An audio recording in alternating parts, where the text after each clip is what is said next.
Welcome to APNTS. Maharashtra governor Ramesh boss తిరుమలలో వెంకటేశ్వర స్వామిని దర్శించుకున్నారు. దర్శన అనంతరం శ్రీ వెంకటేశ్వర స్వామి రంగనాయక మండపంలో తిరుమల తిరుపతి దేవస్థానం అధికారులు పట్టు వస్త్రాలతో సత్కరించి స్వామివారి లడ్డు ప్రసాదాలు అందజేశారు.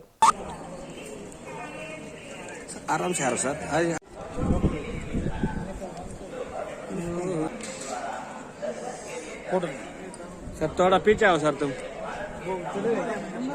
आयन पेद्दा सर तुम आगे आओ सर सर थोड़ा आगे आओ सर और थोड़ा आगे आना सर और आगे आना सर हाँ बस सर